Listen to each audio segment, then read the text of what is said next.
Desde Desafío 2030 te damos la bienvenida y presentamos un nuevo episodio de El Desafío es Interior. En esta oportunidad conversaremos sobre brechas generacionales.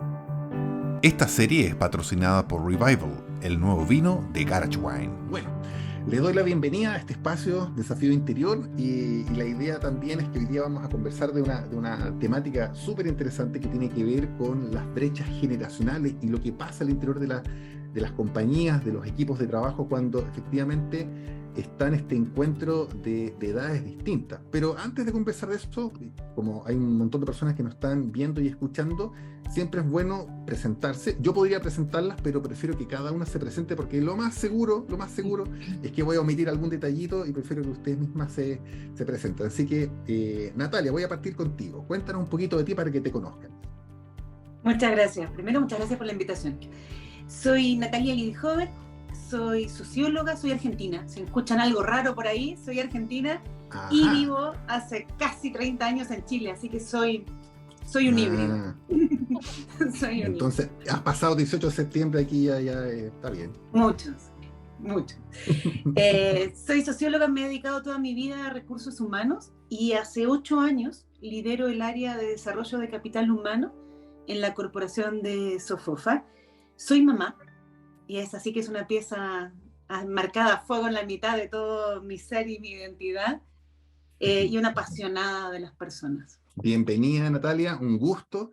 Constanza, por tu lado. Soy Constanza Núñez, soy psicóloga laboral y coach ontológico. Trabajé 9 años en recursos humanos, principalmente en selección de personal, desarrollo organizacional y gestión del cambio. Y hace 5 años emprendí y me independicé y empecé a trabajar con profesionales, acompañándolos a buscar su pasión, su propósito y buscar un trabajo alineado a eso. Trabajo en este programa que se llama Conecta con tu Pasión hace 5 años y en enero lancé el libro Conecta con tu Pasión, del mismo nombre, con Editorial Planeta, plasmando ahí toda la experiencia del programa, la de mis coaches y cómo yo también logré conectar con mi pasión y trabajar en lo que amo. Yo tengo una pregunta que después la voy a lanzar cuando estemos conversando sobre qué significa construir un libro, que me apasiona muchísimo, tiene que ver con las pasiones. Gracias y bienvenida, Constanza. Gracias. Y Fernanda, te quiero pedir también que te presentes antes de entrar a la conversa. Fernanda Valdés, psicóloga y dedicada desde hace unos buenos años como consultora, coach de equipos principalmente y personas para empresas, potencialmente más con minería. Hoy día con un desafío precioso que es asumir la dirección del área de fortalecimiento organizacional de IUS LATAM.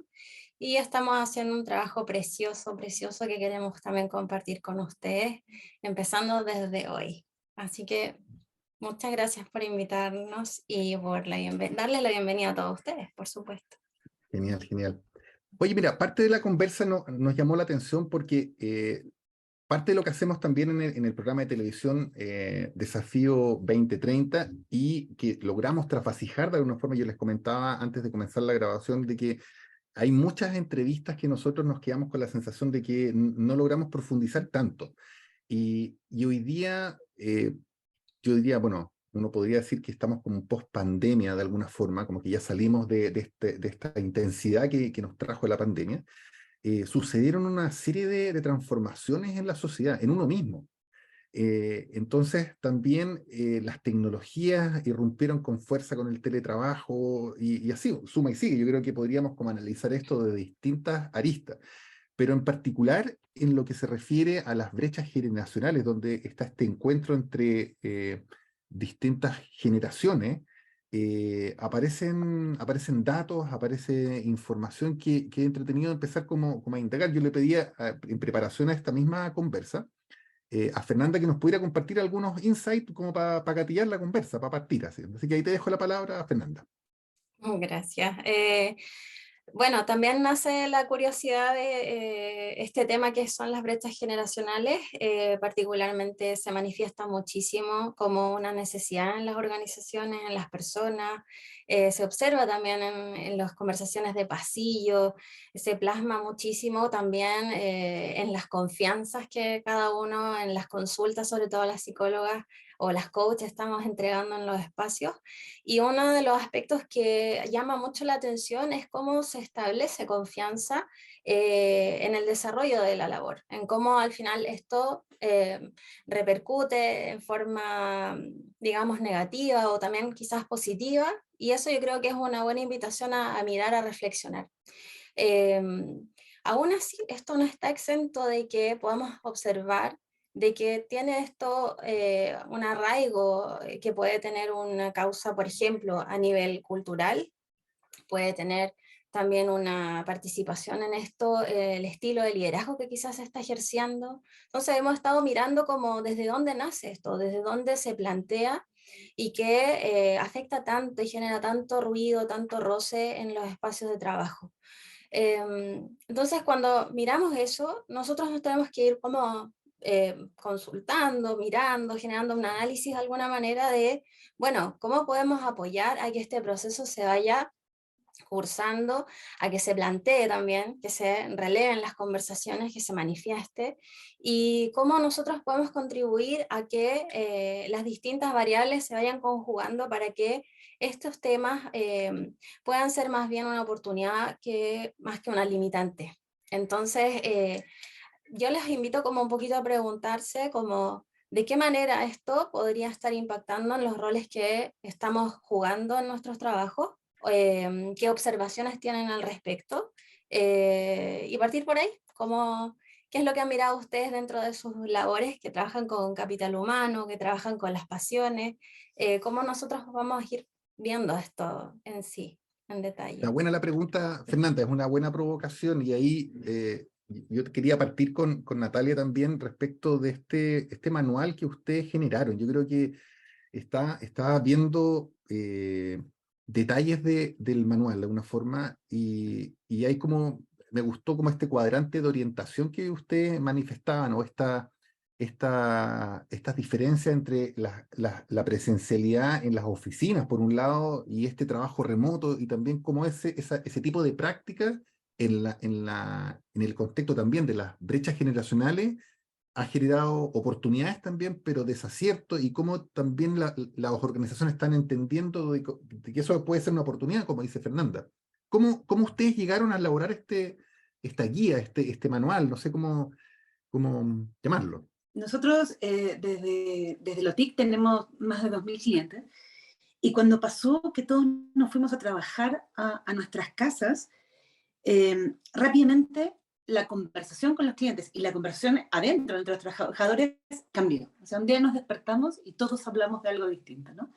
Y la conversación tuvo que ver con cómo logramos ahora trabajar desde la casa. Y se empezó a hablar rápidamente de teletrabajo, ¿no?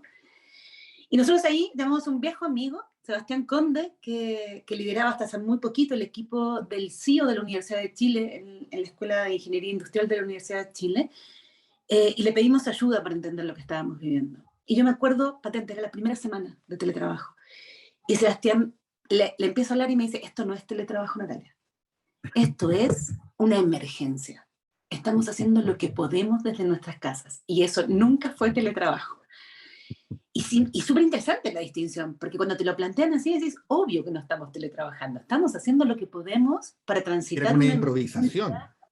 Absoluto, absoluto. El teletrabajo se diseña, se piensa, se buscan herramientas, que no era lo que estábamos haciendo, ¿no? Nos hubiéramos demorado mucho más en poder llevar a la práctica un teletrabajo. Así que empezamos a acompañar esa reflexión durante los primeros meses, en unas webinars que armamos los jueves, y ni bien pudimos, armamos un equipo de investigación con el CEO para levantar buenas prácticas y lo que estaba ocurriendo durante un buen periodo, durante casi un año, con el diseño del trabajo híbrido, ya más avanzada la pandemia, ya empezando a salir, cuando se empezó a organizar de verdad el trabajo. Y con todo eso que juntamos 500 empresas distintas, bibliografía internacional, experiencia, entrevistas en profundidad, focus, es que junto al CEO sale este manual que está para descarga de cualquiera del que quiera, que lo que primero hace es identificar 3 estadios distintos para el trabajo híbrido, ¿no? Que tiene que ver primero con la instalación, la segundo, con entonces ahora empezar a pensar cómo se genera gobernanza sobre este trabajo híbrido, y un tercer estadio que tiene que ver, y ahora que tenemos instalado y sabemos cómo, qué posibilidades nuevas nos da el trabajo híbrido, ¿no? Cómo podemos repensar lo que hacemos. Y está ordenado desde la reflexión de las buenas prácticas que nos fueron contando, pero no como receta, Pedro, y esto me importa mucho aclarar, no hay recetas para el diseño del trabajo híbrido, porque depende del para qué y quiénes, ¿no? ¿Qué es lo que hace tu empresa? ¿Para qué necesitas instalar trabajo híbrido? ¿Quiénes son las personas que trabajan ahí? Te acompañamos a reflexionar sobre algunos puntos que sabemos que son claves, ¿sí? Lo primero es si puedes o no tener trabajo híbrido. Y además que no aplica igual en una empresa o en otra organización, en el mundo público, en el mundo privado. Hay disparidad de dónde aplico esto también. Absolutamente, absolutamente. Para empezar, porque, mira, es lo mismo que pasa ahora, ¿no? Estoy en mi casa. Y eso ya hace que sea un universo distinto a cualquier otro caso, ¿no? Mis condiciones, mi infraestructura pasa a ser la infraestructura laboral. ¿Cómo se habla de eso?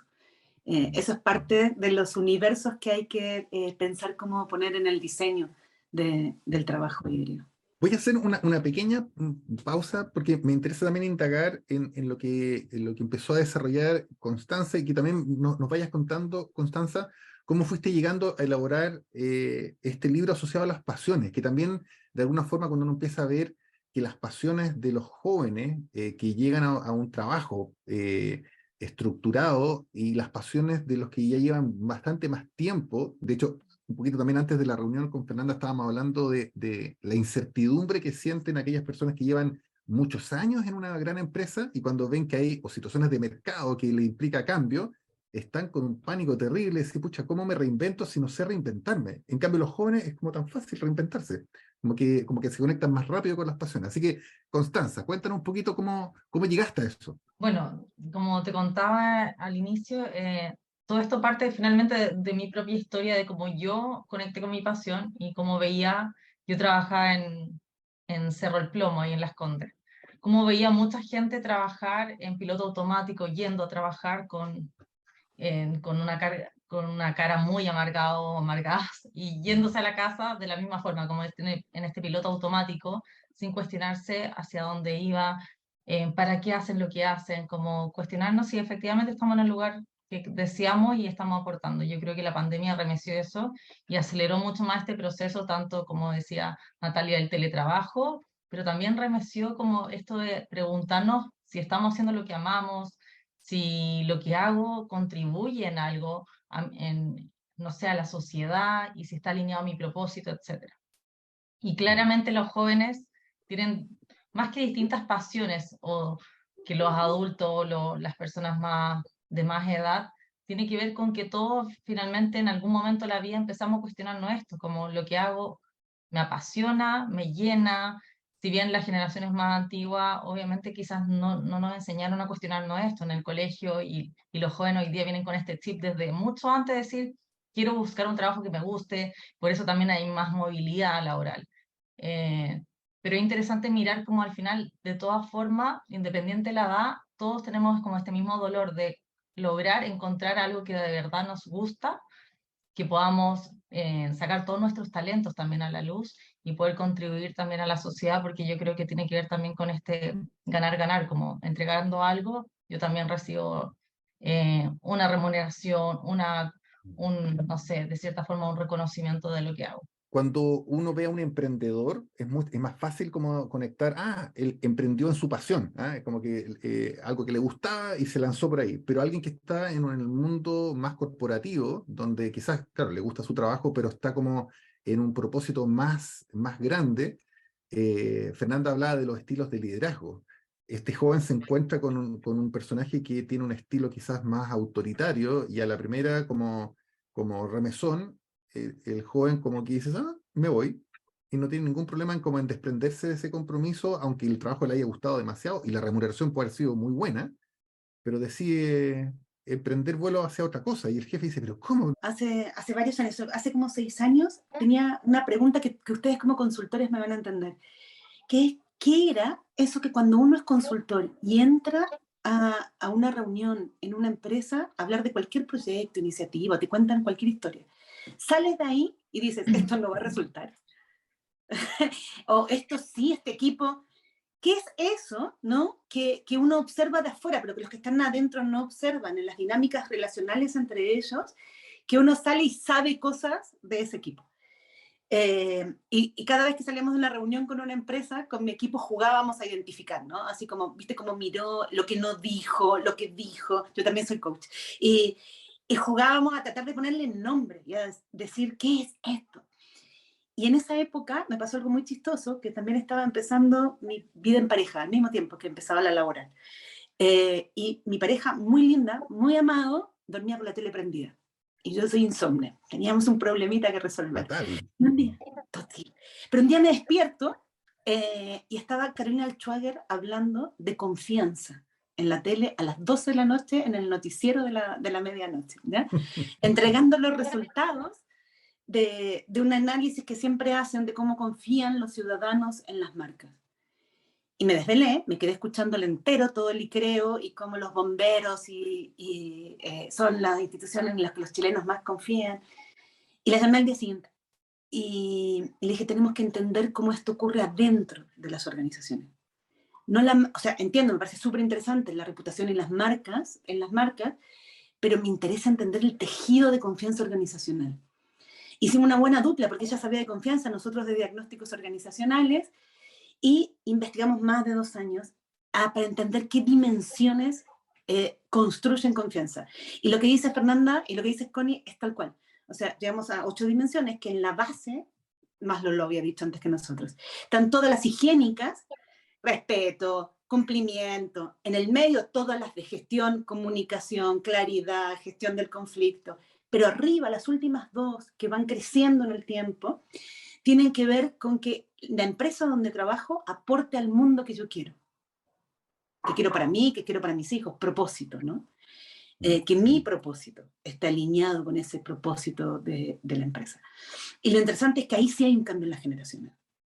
Cuando uno mira los análisis de eso, hicimos antes de la pandemia un estudio con terreno y ahora estamos en terreno en uno grande. Vamos a tener resultados en 2 meses más de cómo en Chile confían en sus empresas los chilenos.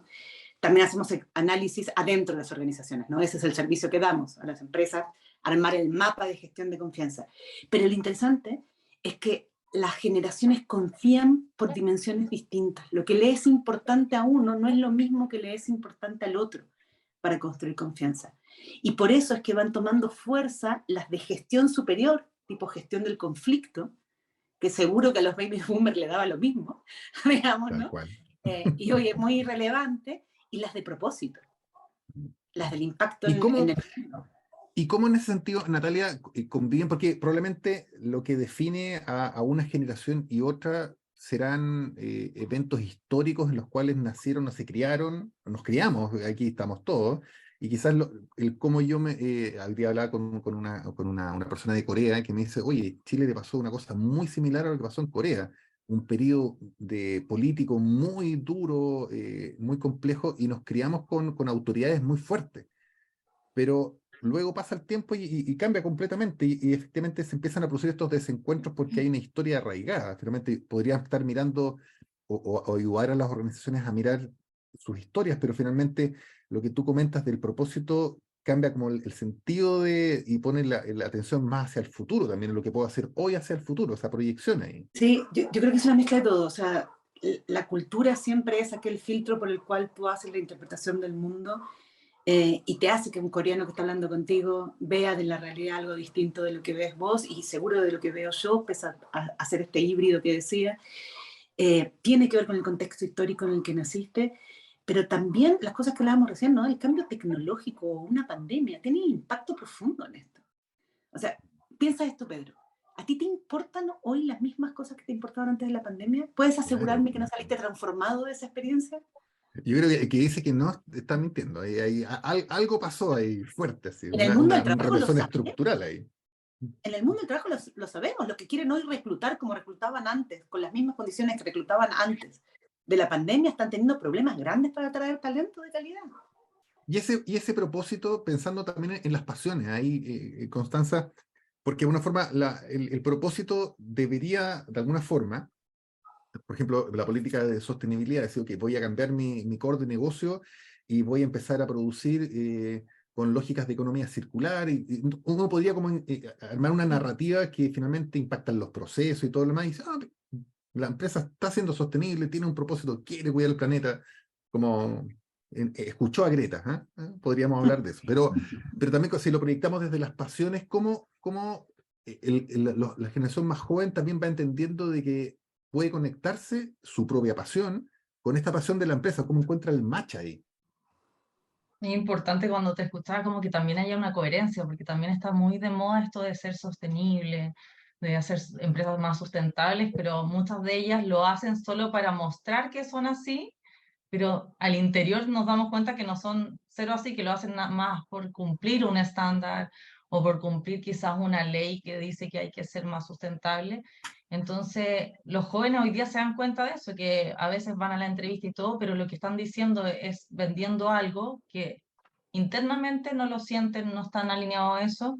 Y por eso es tan importante, sobre todo, saber elegir buenas organizaciones, no solo como dejarse guiar por una buena renta, sino que también investigar mucho, como preguntar a las personas que han trabajado ahí, porque las culturas y cada empresa tiene cultura organizacional y además, aparte, cada área tiene sus subculturas. Entonces es importante ver si efectivamente yo hago match con esa subcultura en donde me voy a sentir cómodo, cómoda y voy a poder ser, no sé, yo mismo, van a valorar mis talentos y también cuál es el propósito de esa organización, si está alineado con lo mío. Porque hoy día la gente, los jóvenes sobre todo, quieren empresas que de verdad impacten, que sean coherentes, que ayuden al medio ambiente, etcétera, pero que no lo hagan solo por aparentar, porque muchas están en esa índole y de verdad quieren cosas de verdad, prefieren a veces menos que hagan, pero que sean de verdad coherentes.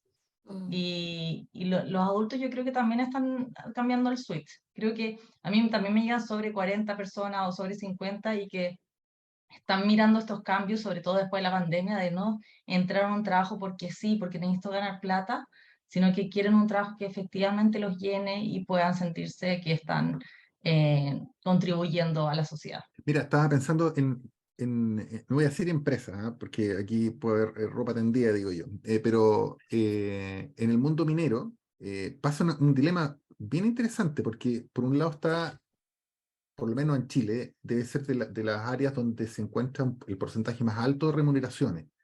Entonces, ese es un dato. Pero también el impacto ambiental y social que tienen en las comunidades es altísimo. Entonces hay un dilema gigantesco. Dice, ya, quiero ir por eso, por ese premio económico, pero estoy transando algo Mis ahí, valores, mis los valores, valores hoy día, es heavy. exactamente. Entonces, si a eso le agregamos eventos que pueden gatillar conflictos, eh, ya empiezo a cuestionar si sigo trabajando ahí o no. O empieza a detonarse quizás un tema de salud mental también, ¿no? Yo creo que es como empiezan a aparecer otras cosas cuando no escucho mi fuero interno, por decirlo así. Sí, ¿Qué sí. les pasa con eso? Ahí, Pedro, yo te tomo la palabra porque cuando tú planteas esto es como, tenemos que como hacer el zoom con lo que plantea, por ejemplo, Constanza, que tiene que ver con que en general la juventud hoy día ha marcado un sello de alguna manera de que tiene un compromiso fuerte con el tema del planeta. Eso se ve, eso se vive. Y ahí hago match con lo que dice Natalia, no eligen cualquier marca también. Si bien hay algunas que se sienten representativas, la representación también tiene que ver con, eh, más como con bienes de consumo, por ejemplo, tiene que ver más con el tema de que son herramientas para ellos para comunicarse.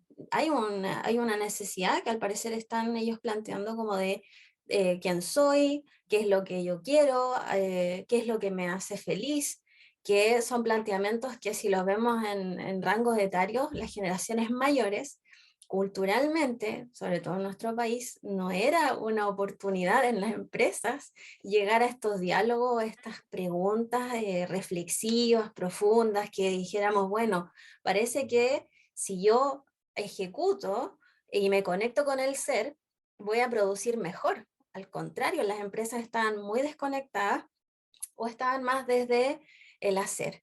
Hoy día ya ha habido como una transición a que las empresas desarrollen una línea más desde comulgar o que se genere este equilibrio entre el ser y el hacer, porque se entendió ya con estudios hace unos buenos años de que al final el trabajador que es feliz es el que produce mejor, ¿cierto?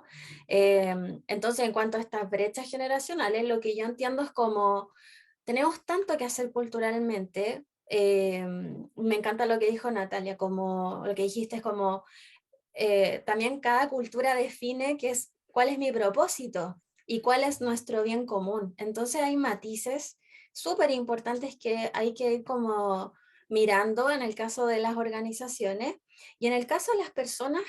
Y ahí yo quiero tocar un punto, como si hay brechas generacionales, que es lo que se ha planteado en las conversaciones, ¿qué es lo que se plantea? Oye, mira Fernanda, esto a mí me parece que me tiene como preocupado, me dicen, porque algo está pasando de que llegan talentos nuevos, con muchas habilidades, jóvenes, no quieren ganar cualquier dinero, saben cuánto valen, ¿cierto? Los millennials, los Gen Z. No estamos, al parecer, como comprándonos todo, o ya no queremos jugar el juego que se estaba jugando antes. Entonces, ¿qué pasa? Que los que están liderando o asumiendo cargos superiores, que tienen una generación mayor que los que nacimos en los 80, tienen otra construcción, tienen otra idea y concepto del trabajo, y hace que al final se generen estas brechas, estos gaps, ¿cierto? Como de, bueno, ¿cómo convivimos juntos? Porque yo te estoy pidiendo a ti, que eres nuevo, que eres un millennial o eres un Gen Z, que tengas este nivel de desempeño o convivas con estas normas o estas reglas o con este espacio que ya lo tenemos listo. Y tenemos un Gen Z que hablamos con Pedro como, bueno, llega alguien como con el pelo rosado, vamos a poner un estereotipo con el pelo rosado, con zapatilla o llega en skate, y es un super máster en algo, pero tiene otros códigos. Entonces, acá como la mirada importante que tenemos que hacer, creo yo, y aquí me encantaría como que todos aquí metamos la cuchara, es que hay mucha construcción o planteamiento de prejuicios. Vivimos en una sociedad, y todos ustedes yo creo que lo compartimos esto, vivimos en una sociedad en que tenemos una opinión de todo. Tenemos establecido rápidamente asociaciones cuando converso con alguien por cómo se viste, por cómo es, cómo lo dice, cómo conversa, el nombre, el apellido, dónde vive, la comuna, bla, bla, bla. Y no entramos en capas mayores o más profundas para al final conectarnos y saber cuál es la experiencia que está teniendo esa persona, con qué nos estamos encontrando. Entonces, me da la sensación de que si se están planteando esas brechas es porque también hay una efervescencia también de eso, de ese alto nivel de prejuicios, como también puede que no existan algunas medidas que sean las más apropiadas para que interactuemos. Entonces, esa es mi percepción, porque esto es un mundo, hay muchas variables, y sumo una variable más que tiene que ver con el tema de salud mental. Hay brechas también respecto a cómo nosotros nos podemos comprender y entender cuando hoy día ya es de común o es sabido cuando alguien ya, uno dice, bueno, sí, yo soy depresivo, o sí, yo vivo con crisis de pánico, y antes eso era algo muy tabú. Entonces, hay una forma distinta que se ha planteado desde hace unos pocos años que nos ha invitado como a ver, bueno, cómo vamos a convivir con esto. Entonces, yo quiero preguntarles cómo lo ven ustedes, por qué se están generando estas brechas y a qué lo atribuyen ustedes, como tomando lo que yo un poquito les estoy como comentando. ¿Quién quiere ahí lanzarse? Yo justo tenía antes que hablar a Fernanda el tema de los sesgos, que es súper importante. Mm, Y yo trabajo mucho el tema con mis coaches y en general en el libro también el tema de las creencias limitantes. Y cuando llegan, me pasa mucho con ejecutivos que llegan a trabajar temas de liderazgo, van a asumir un nuevo cargo y tienen conflicto con sus equipos, porque de verdad no pueden entender que hayan tantas diferencias, no sé, de una persona de 20 con 30 y personalidades tan distintas. A veces son súper buenos técnicamente como líderes, pero les cuesta mucho al final relacionarse con estos diferentes personajes. Y ahí tiene que ver con estos sesgos, como tú dices, como estos prejuicios que traemos de la gente joven, o al revés, la gente joven hacia los adultos. Y ahí trabajando al Somos final todos en jóvenes aquí, Constanza, ¿eh? sí, al final es cómo trabajar al final nuestras propias creencias de lo que creemos que son estos adultos o los jóvenes. Y cuando empezamos a desafiar esas creencias nos damos cuenta que al final nosotros mismos estamos generando estas profecías autocumplidas de son flojos, por ejemplo, la gente que es más joven porque llega tarde o son más relajados. O los mayores son autoritarios porque son más formales, no lo sé.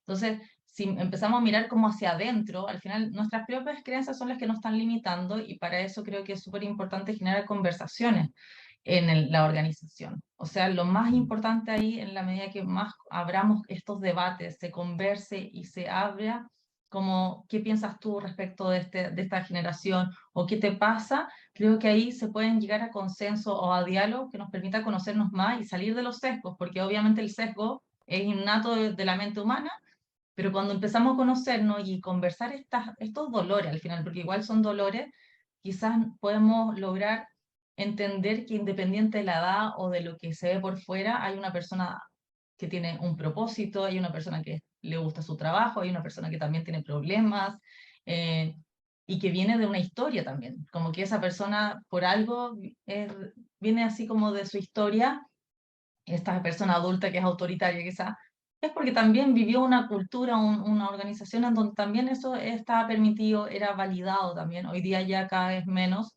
y también se tiene que ir flexibilizando e insertando a este nuevo mundo. Así que yo creo que por ese lado creo que hay que trabajar mucho el tema de las creencias y mirarnos para poder lograr mejor ambiente y empezar a aprender yo del más adulto o yo del más joven, etcétera.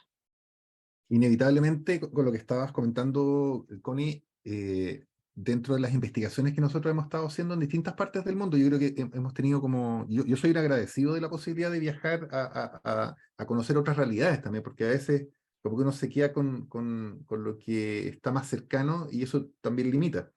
Y recuerdo que en la zona de San Francisco, de Mountain View, que es donde están todas las tecnológicas, fuimos a visitar varias empresas y a conversar con gerentes de recursos humanos de por qué implementaban el Día de los Perros, o por qué tenían una piscina, o por qué el casino tenía comida de Pakistán, mexicana y también de Alemania, y eran como la diversidad hecha carne en prácticas súper concretas, no era una definición política En el en el hall papel. de entrada. Claro, exactamente, sino que realmente uno decía, ¿este es un zoológico? Que cuesta, digo la palabra zoológico para caricaturizarlo, pero de una forma es como que admite toda la diversidad que existe, era como una recreación de la sociedad a mínima escala, y la gente no tenía ningún rollo. Efectivamente, claro, cuando uno asume de que eso está ahí, y que va a haber diversidad, que van a haber personas de otros países, con otra cultura, me imagino que en el caso de Natalia, viviendo ya 30 años en Chile, ya he pasado por una serie de conversaciones que podríamos hacer un capítulo entero para hablar de esas historias ricas que uno dice, "Pucha, todo lo que tuve que pasar en mi vida para llegar a donde estoy hoy día, de superar situaciones, etcétera". Entonces, por el lado tuyo, Natalia, ¿qué te pasa con esta conversación? A mí me gustaría hacer el contrapunto. Y dado cómo se dio la conversación, si se hubiera dado para el otro lado, haría el contrapunto para el otro lado. Y poner el lugar apreciativo de esto, ¿no? Yo creo que estamos viviendo una época súper interesante, en donde la esperanza de vida creció hasta el punto donde hay 4 generaciones trabajando al mismo tiempo, donde la calidad de vida cambió tanto que tenemos una inclusión de personas que antes no podían llegar a mantener la vida, pero tampoco al mundo laboral, ¿no? Donde la tecnología permite que nos juntemos gente de distintos lugares que antes era bien inviable. Yo soy bisnieta de inmigrantes y eso marca mi historia, pero era otra historia, ¿no? 3 meses en Definitivamente. barco. Hace poco mi hijo me dijo inmigrante a mí y yo no lo entendí. Así como que, no, inmigrante mi bisabuelo que se subió a un barco. Yo me subí a un avión. Valor. Entonces estamos viviendo un mundo inimaginable, seguramente una especie de fantasía para las generaciones anteriores, en muchos sentidos, en muchos sentidos, donde evidentemente lo que estamos apreciando son las resistencias o la resistencia al cambio o las dificultades que nuestra mente tiene para adaptarse a esta velocidad de cambios gigantes que tuvimos en muy poco tiempo. O sea, de hecho, pese a ser muy jóvenes, el mundo laboral que yo estoy viviendo no tiene nada que ver al que yo entré a trabajar, ¿no? Yo creo que si uno lo mira en esa perspectiva como histórica, somos afortunados y estamos desarrollando capacidades muy impresionantes de adaptarnos, de aprender, de escucha, de equipos, lo que vos decías, Pedro, una empresa que representa al mundo. No una empresa que representa a unos pocos, una empresa donde cuando lo abrís lo que ves es la diversidad que hay en el mundo y no un privilegio adentro de la empresa. Y eso a mí por lo menos me emociona y me conmueve y es por lo que me levanto todos los días a trabajar en lo que trabajo, para que las empresas de verdad sean una oportunidad de desarrollo para toda esta gente, para toda la gente y no para algunos. Yo quisiera poner, estando de acuerdo con todo lo que se dijo, por supuesto, y trabajando en las dificultades que genera todo esto, quisiera mirar también que es un mundo mucho mejor para emprender, con mucha más facilidad para emprender, que es un mundo mucho más fácil para cambiar y para inmigrar, pese a las dificultades que estamos viendo hoy y la vuelta que está generando eso mismo, que es un mundo donde pesa menos la historia de tu familia, donde naces un pelito, un poco, más parejo que en otras generaciones, ¿no? No es el hijo del médico, del abuelo, del niño. Hoy puede emprender y puede pegar un salto y pegarse un golazo, no solo en el fútbol, sino en el mundo del emprendimiento, alguien que aprendió solo, autónomamente. Ese tipo de cosas me parece que son un lujo de presenciar. Me parece genial. Oye, buena parte también de mi rol es estar mirando el tiempo y me doy cuenta que se nos pasó así volando rápidamente y también me doy cuenta que hay una conversación aquí que podríamos seguir haciendo más clic y más zoom y profundizando. Eso es un hecho. Entonces, en ánimo de ir cerrando también, hay una pregunta que nosotros siempre lanzamos en este programa que tiene que ver con ¿cuál es tu desafío interior? Y les invito a responder ahí más desde ustedes ahí. Así que voy a partir por Constanza. Hoy día mi desafío interior es seguir trabajando en mí. Yo creo que es un desafío que como ser humano, yo siempre digo como que no me alcanza la vida para seguir sanando, trabajando en mí, en poder seguir creciendo profesionalmente y también como persona. Entonces, constantemente estoy siempre como buscando o terapias, o libros, o cursos que me ayuden a conocerme más y a poder trabajar mejor en mí, poder lograr mi mejor versión y lograr mayores desafíos laborales y personales también. Me encanta. Muchas gracias por compartir. Son cosas muy íntimas que a veces uno comparte con esta pregunta. Fernanda, Sí, me resonó. ¿cuál es tu desafío interior? Tener pasión por las cosas que hoy día se sabe o lo que uno va conociendo con lo que uno lee, con lo que uno escucha, con lo que voy descubriendo y estar al servicio. Creo que el rol que hoy día decidí tomar es facilitar en los distintos espacios en que se me permita estar presente. Entonces eso significa también ser flexible, entonces ese es mi desafío. Y eso me gusta, creo que es muy nutritivo. Muy bien, gracias Fernanda. Ujú. Natalia, la pregunta para ti. ¿Cuál es tu desafío interior? Voy a mezclar todo, pero te juro que lo pensé antes. Conquistarme y conocerme, conquistarme como del viaje, ¿no? A mí misma lo más posible para estar al servicio de que otros puedan hacer lo mismo. Bueno, eso es parte de la conversación que hemos traído en este ratito de conversa. Yo les quiero agradecer infinitamente. Yo también me hago la pregunta. Yo también me hago la Eso te iba a pregunta decir. Eso yo también. Te constantemente. faltas tú, faltas tú. Pero Sí, sí, sí, compártela. sí. ¿Cuál es tu desafío Sí, sí, interior? sí. Mira, yo creo que hoy día tengo varios desafíos interiores. Uno de ellos tiene que ver con mis propias, mis hijas y mis hijos. Me desafían constantemente, además que están en una edad que ya están volando fuera de casa, entonces yo pienso, ¿estarán bien? Porque ya se arrendaron su departamento, una se fue fuera de Chile, se fue a Argentina, entonces como es desafiante, pero también si lo acoto más como al mundo en el que estoy hoy día, mi desafío es cómo poner los talentos de las comunicaciones donde estoy vinculado para traer posibilidades a las conversaciones en las que estamos hoy día. Ahí coincido con el espíritu ese contrapunto que dice Natalia, de decir, ¿sabes qué? Estamos en un momento histórico notable. Y cuando pase la historia, decir, yo estuve ahí en ese momento histórico y tuve la posibilidad de incidir de alguna forma, de aportar un granito o el saco entero de arena, si pude de alguna forma, en algo que me hace sentido, que me trae propósito, que me hace bien, que me pone feliz, que hace bien a los demás. Yo creo que el desafío interior es cómo desarrollar ese potencial. Me gusta también lo que dice, me conecto mucho con lo que dice Constanza, la mejor versión de uno mismo. Me encantó esa frase. Agradecerles infinitamente este ratito de conversación. Sé que están en sus casas o en su espacio y ya estamos en tiempo fuera de trabajo, pero para mí fue un gusto compartir. No sé si quieren decir algún mensajito final ya de cierre. Mucha gratitud porque el hecho de juntarnos 4 personas que no nos conocíamos hace 2 minutos y coincidir de esta manera, desde el alma, desde los desafíos interiores hacia lo que queremos en el mundo, es un lujo. Sí, yo también te agradezco, Pedro y Fernando, por generar este espacio, porque creo que es importante lo que tú dices. O sea, hay pocos momentos en que de verdad uno se sienta tranquilo a reflexionar estas cosas. Estamos corriendo todo el día, corriendo, y la verdad es tan importante poder conversar y mirar otras miradas también, porque eso también nos saca de los sesgos y nos abre la mente. Así que feliz de haber compartido con ustedes. Muy bien, entonces nos encontraremos en otro desafío ese interior. Así que nos vemos, cuídense mucho. Suscríbete a Desafío 2030 y comparte. Esperamos que los contenidos te abran posibilidades, alimenten la discusión y provoquen acción.